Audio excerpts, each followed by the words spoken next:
Assalamualaikum warahmatullahi wabarakatuh. Alhamdulillahirabbil alamin. Wassalatu wassalamu ala asyrafil anbiya'i wal mursalin, nabiyina maulana Muhammadin wa ala alihi wa sahbihi wa man tabi'ahum bi ihsan ila yaumiddin. Amma ba'd. Bapak-bapak dan ibu-ibu jamaah Masjid Baitussalam yang bagi Allah Subhanahu wa taala, puji dan syukur selalu kita panjatkan kepada Allah Subhanahu wa taala pada siang yang berbahagia ini. Allah pertemukan kita kembali di majlis yang mulia ini dalam rangka melakukan salah satu kewajiban kita, yaitu salat duha berjamaah. Insyaallah kita akan melanjutkan dengan kajian dan hadis. Salawat dan salam semoga selalu tersampaikan kepada junjungan kita, qudwah dan uswah kita, panutan kita, Nabi Muhammad SAW beserta para keluarga, sahabat, tabi'in dan seluruh pengikutnya yang senantiasa menapak jelas jejaknya dan mengikuti sunnah-sunnah. Bapak-bapak dan ibu-ibu Allah Subhanahu wa taala, langsung kita masuk materi tentang hadis-hadis yang masyhur namun tidak sahih ataupun dhaif atau bahkan palsu. Hadis pertama berbunyi, qala Rasulullah sallallahu alaihi wasallam, qala Allah tabaraka wa ta'ala. Ini namanya hadis qudsi. Bapak-bapak sekalian, kalau ada perkataan Rasulullah SAW kemudian menyandarkan perkataannya kepada Allah Subhanahu wa taala, maka itu disebut dengan hadis qudsi. Perbedaannya adalah bahwa hadis qudsi dalam segi periwayatan sama dengan hadis nabawi. Ada yang sahih, ada yang dhaif, ada yang mutawatir, ada yang ahad. Sedangkan Al-Quran hanya diriwayatkan dengan cara mutawatir, yaitu diriwayatkan oleh jumlah yang banyak pada setiap generasi. Kalau hadis qudsi tidak, sama seperti hadis, ada yang ahad, ada yang mutawatir, ada yang sahih, ada yang dhaif, bahkan mungkin palsu. Ini hadis qudsi.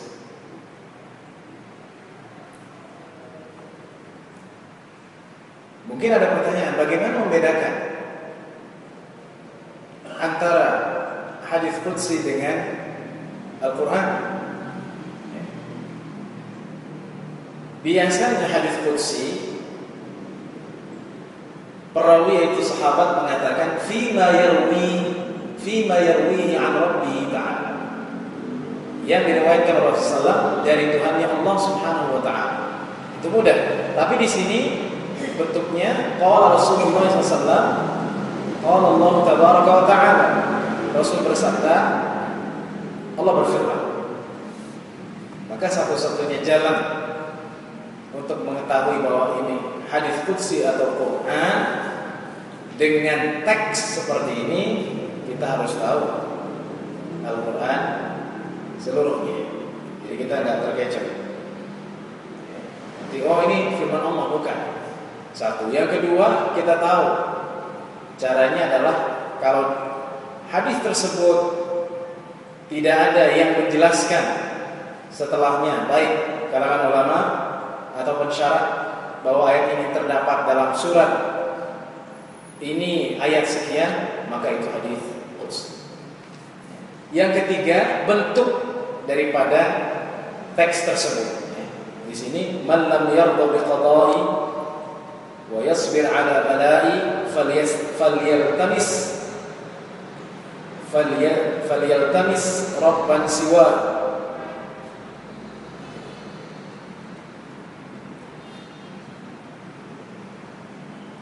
Ya. Jadi dari teksnya berbeda. Kalau Al-Quran biasanya ya, ada waqaf. kemudian akhir-akhirnya biasanya banyak yang sama. Dzalikal kitabu la raiba fihi hudan lil muttaqin alladzina yu'minuna bil ghaibi wa yuqimuna as-salata wa mimma razaqnahum yunfiqun. Nun. Maka di sini kita tahu bahwa hadis ini adalah hadis qudsi dan bukan Al-Qur'an.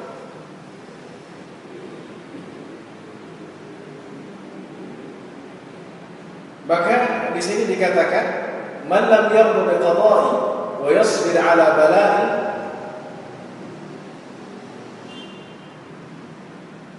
falyaltamis rabban siwa. Ya.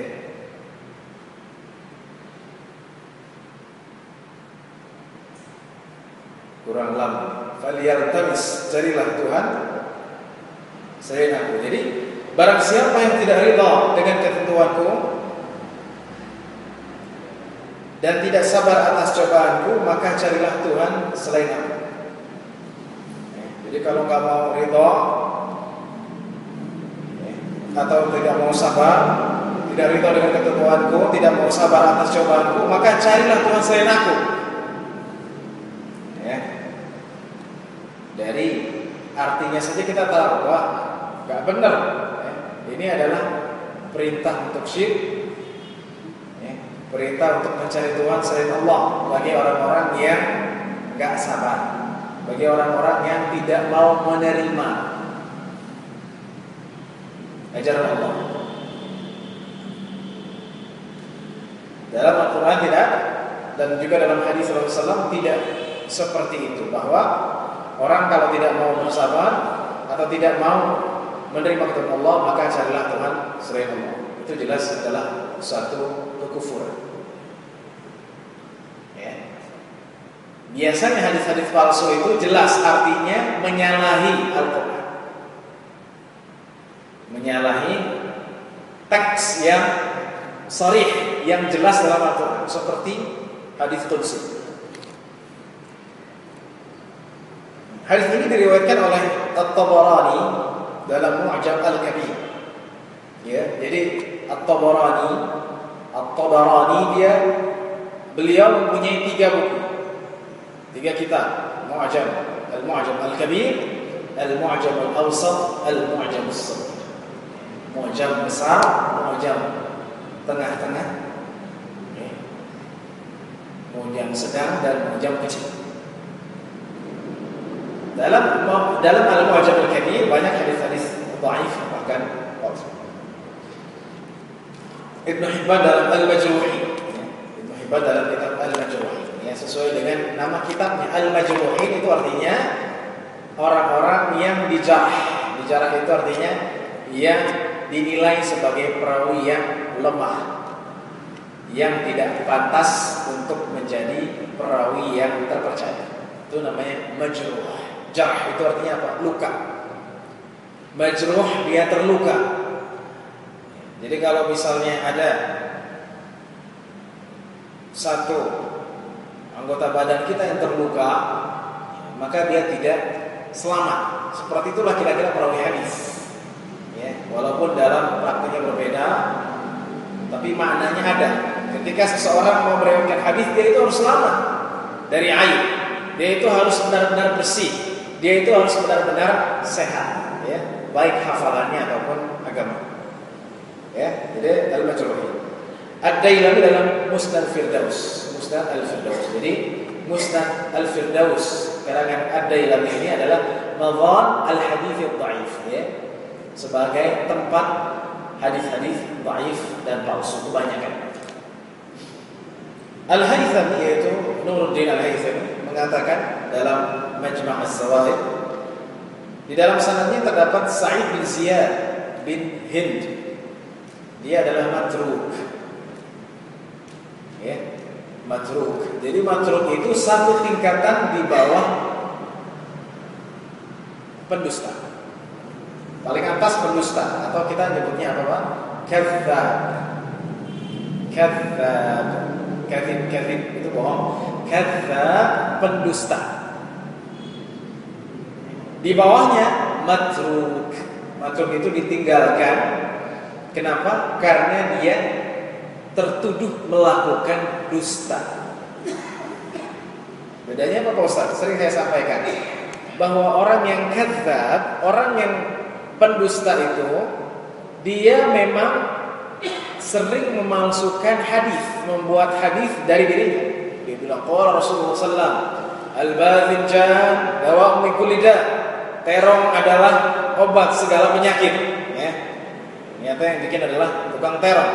Maka dia bikin hadis itu supaya terongnya laku. Itu namanya kadzdzab, pendusta, dalam arti membuat hadis-hadis palsu dari dirinya. Di bawahnya adalah matruk. Ya, matruk itu artinya tertuduh dengan dusta. Kenapa? Karena orang ini sering melakukan dusta dalam perkataan manusia. Maksudnya dia sering bohong. Walaupun dia belum terbukti pernah buat hadis palsu dari dirinya, tapi dia sering bohong. Ya, sering bohong. Ya, besok saya gantikan uangnya. Ternyata, ya, nanti kalau saya jadi gubernur, saya kasih sekian. Ternyata bohong. Jadi kalau orang-orang sekarang mau disamakan dengan perawi zaman dulu, nggak akan sama, nggak akan masuk dalam perawi hadis. Ya, karena banyak bohongnya. Ya, bisa-bisa dia matruk. Ya. Dulu orang-orang yang bohong itu, walaupun dia tidak pernah memasukkan hadis dari dirinya, itu tertuduh. Kenapa tertuduh? Karena ulama hadis mengatakan tidak menutup kemungkinan orang yang sering bohong, dia berbohong dalam hadis. Dia bikin aja hadis, ya. Seperti utlubul ilmu walau bisin, ya, tuntutlah ilmu walau di negeri Cina, itu tidak ada asal, la aslalah, itu hadis palsu. Tuntutlah ilmu ke negeri Cina, bagus nggak? Bagus, artinya bagus Pak Ustaz, jempol, ya. Cuman hadis itu para ahli hadis tanpa capek mencari, jelas tidak ada. Sanad dari mana? Utlubul ilmu walau bisin. Ya, jadi kalau kita bilang tutuplah ilmu ke negeri Cina dan kita menyandarkan perkataan itu kepada Rasul, maka kita telah berdusta atas Rasul. Nggak boleh. Tapi kalau saya cuma ngomong tuntutlah ilmu ke negeri Cina tanpa saya bilang Rasul bersabda, salah. Cuman kan kita biar mantap gitu. Oh, Rasulullah SAW, Rasul bersabda, utlubul ilmu walau bisin, tuntutlah ilmu ke negeri Cina. Wah, ini bersabda Rasul. Sama utlubul ilma minal mahdi ilal lahdi, la aslalah, tidak ada asal. Abu Quddah, ya, Abdul Fattah Abu Quddah, salah satu hadis kontemporer, mengatakan saya sudah mencari dalam kitab hadis, ya, satu persatu tidak ada. Padahal artinya bagus. Tuntutlah ilmu dari buaya sampai masuk ke liang lahat. Ya. Maka ada satu perkataan dalam ilmu hadis yang penting, laisa kullu kalamin hasanin yasluhu an yakuna haditsan. Tidak semua perkataan yang bagus artinya itu bisa jadi hadis. Itu harus dicamkan. Ya, kita habis belajar ilmu hadis. Wah, ini bagus bahasa dia. Tapi belum tentu itu hadis. Ya. Bisa jadi itu hadis palsu. Ya, bisa jadi hadis palsu. Ya, jadi matruk. Hadis ini mengindikasikan untuk mencari Tuhan selain Allah. Na'udzubillah. Ya, jadi sekali lagi penegasan, bukan berarti orang-orang yang putus asa udah cari Tuhan sama Allah. Boleh, ya. Justru ketika dia putus asa, ketika dia tertimpa musibah atau ketika dia mendapat kesulitan, ya, dia itu harus ingat Allah. Itu jelas. Ya bani yadhhabu fatahassasu min Yusuf wa akhihi wa la tayasu min rauhillah innahu la yayasu min rauhillah illa al-qaumul kafir. Ya, ketika Nabi Yakub mengatakan kepada anak-anaknya, pergilah carilah Yusuf dan saudaranya yaitu Benyamin atau Bunyamin, dan janganlah engkau putus asa dari kasih sayang Allah karena tidak putus asa dari kasih sayang Allah kecuali orang-orang kafir. Jadi tidak boleh putus asa ataupun ketika putus asa mendapat musibah pindah mencari Tuhan sallallahu ta'ala. Alhamdulillah. Kemudian hadis yang kedua, ini hadis sangat masyhur Pak. Tapi sayangnya hadis ini dhaif. Ini sering kita dengar di Indonesia. Bunyinya adalah ma khaba man istakhara wa ma nadima man istashara wa ma 'ala man iqtasada. Tidak akan merugi orang yang istikharah, tidak akan menyesal orang yang meminta pendapat musyawarah, dan tidak akan miskin orang yang hemat. Ya, sampai sini mungkin kita panas Pak. Apakah benar Pak Ustaz? Baik. Perlu saya sampaikan, apabila hadis itu palsu, belum tentu hadis itu toh satu palsu. Mungkin ada hadis yang sahih yang semakna dengan hadis palsu. Ini seperti hadis ini. Ya, karena ini temanya ada 3, ada istikharah, ada musyawarah, ada ikhtisar. Ya, ada menghemat. Ya. Kenapa hadis ini lemah? Hadis ini diriwayatkan oleh At-Tabarani dalam Mu'jam Al-Awsat, ya.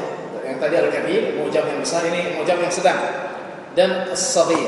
Jadi Mu'jam sedang dan Mu'jam kecil. Dari Anas bin Malik radhiyallahu anhu. Di dalam sanadnya terdapat perawi bernama Abdul Quddus bin Habib. Imam Bukhari mengatakan mereka ahli hadis meninggalkannya. Ya, lihat matruk. Munkarul hadis, hadisnya munkar. Ya, Pak ya. Jadi Abdul Quddus bin Habib ini ulama hadis, ya, mereka mempunyai perkataan dan pandangan yang tegas dan jelas bahwa dia Abdul Quddus adalah matruk, kata Imam Bukhari, tarakuh, meninggalkan, ya. Munkarul hadis, tarakuh, meninggalkannya karena kedhaifannya, dan karena bisa jadi tertuduh dengan kedustaan yang dilakukannya. Munkarul hadis, hadisnya munkar, ya. Sering saya sampaikan bahwa hadis munkar itu bukan hadis munkaran, ya.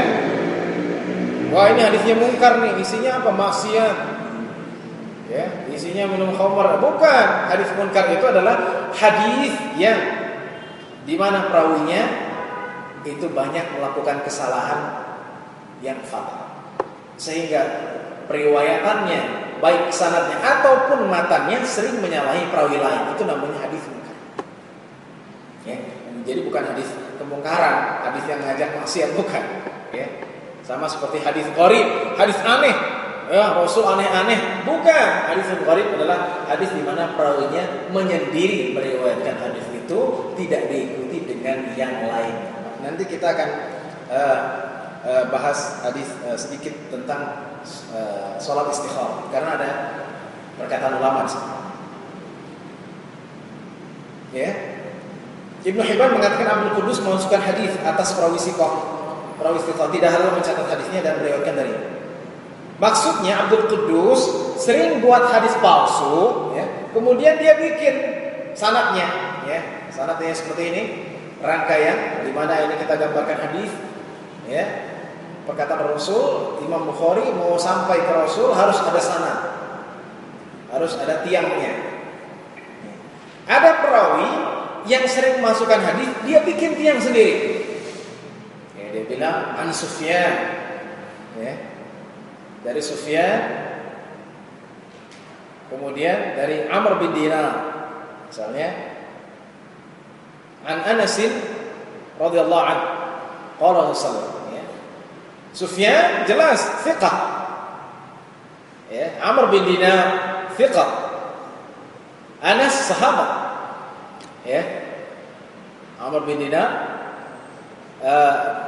Anas bin Malik adalah sahabat, maka mulus, ya, bahasa mudahnya mulus begitu, nggak ada masalah. Tapi yang di bawah Sufyan ini terkenal dengan pendusta, maka jangan terkecoh, ya. Sering perawi yang memasukkan hadis itu dia bikin sanad mulus. Atau misalnya Malik an-Nafi' an Ibnu Umar, Malik dari Nafi' Ibnu Umar, padahal Malik Nafi' Ibnu Umar itu namanya silsilah ya emas dalam ilmu hadis. Itu ada pembahasan apakah mutlak atau tidak. Ya.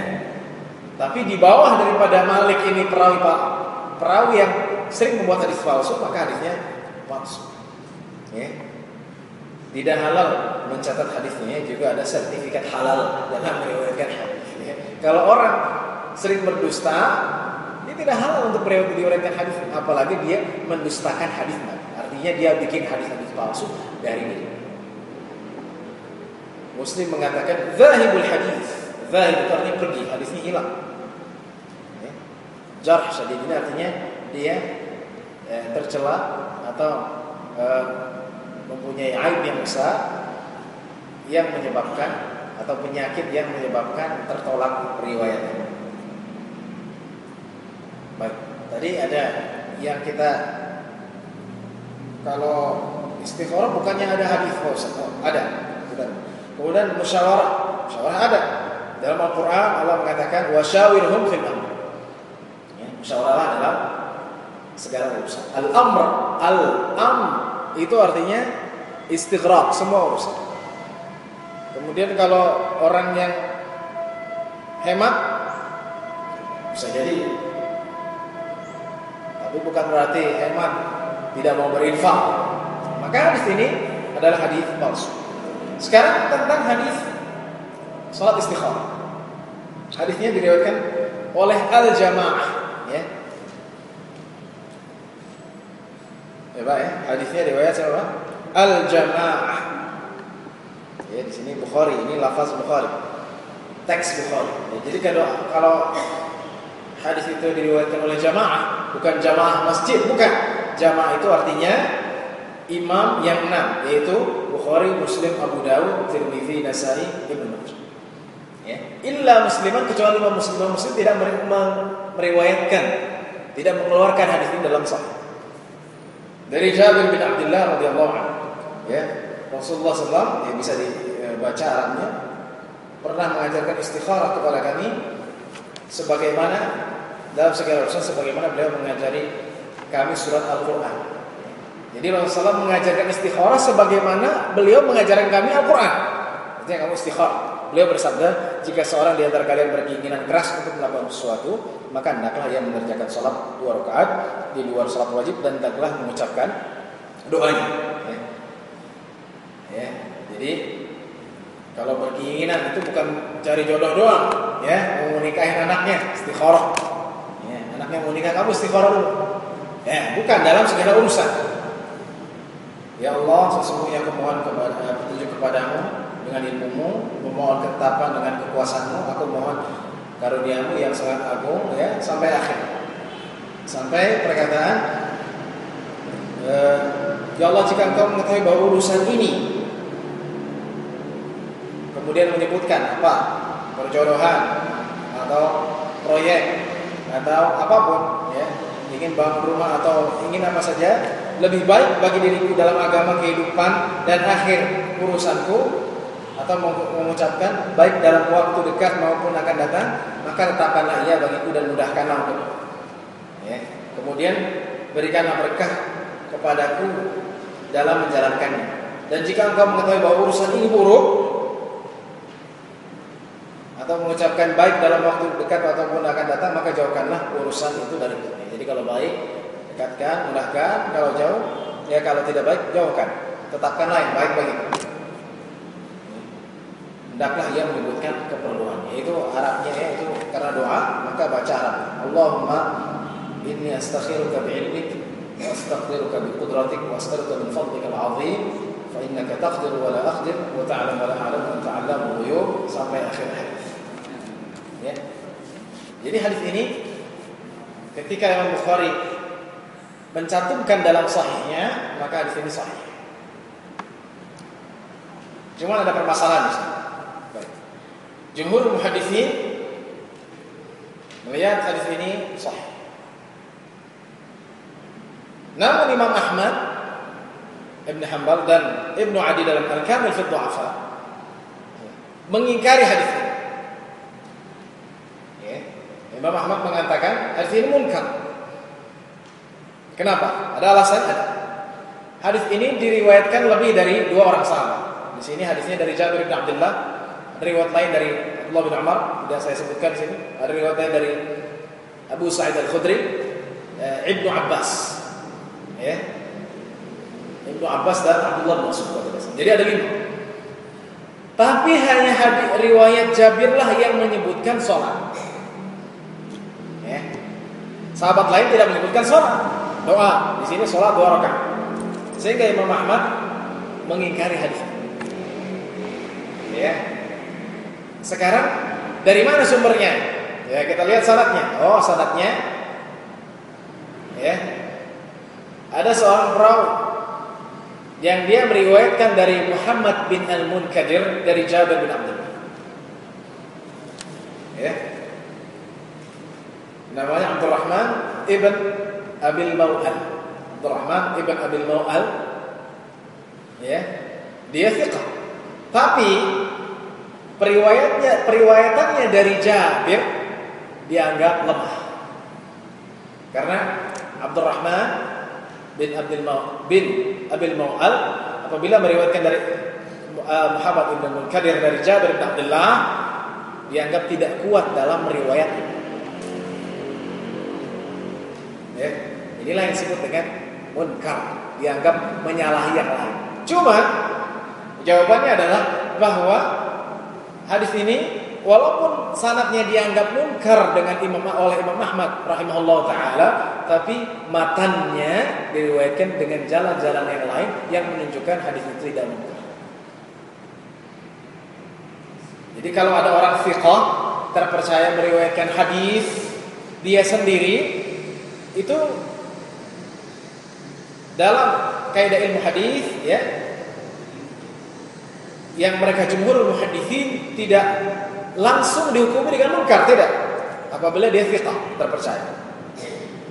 Kecuali dia perawinya saduq. Saduq itu apa sih? Pak Ustaz, saduq itu di bawah thiqah. Saduq ya, baik. Ya. Kalau perawi dia saduq ya, orangnya baik, tidak thiqah atau awsaqun nas misalnya, paling terpercaya. Jadi kalau ulama mengatakan saduq, dia baik. Nah, itu perlu dicurigai. Biasanya perawi-perawi yang saduq, yang dia baik ya, titelnya cuma baik dalam ilmu jarh wa ta'dil, ilmu penilaian perawi, kalau dia menyendiri dalam hadisnya munkar ya.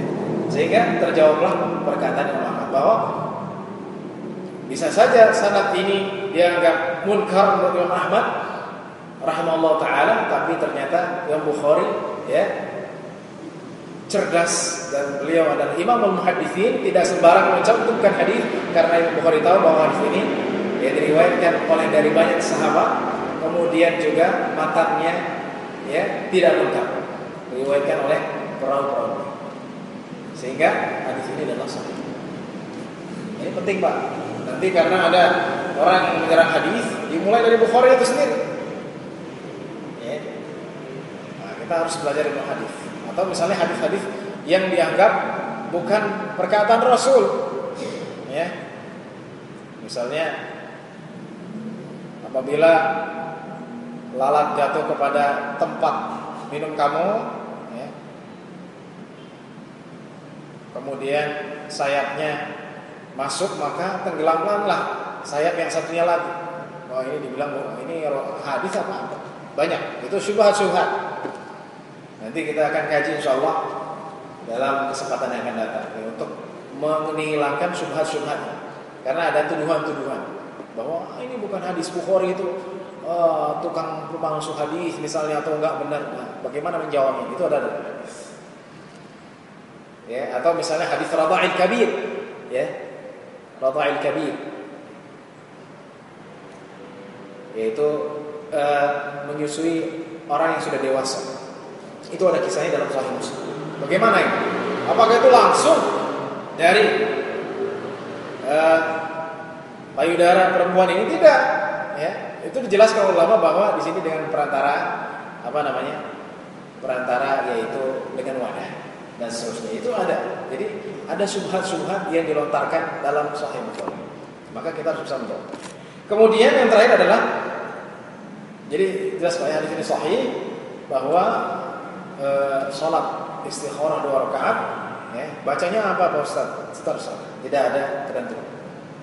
Ya, setelah sholat baca doa ini. Allahumma inni astakhiruka bi'ilmik wa astaghfiruka biqudratik wa astaghfiruka biqudratik wa as'aluka min fadlika al-'azim. Dan seterusnya.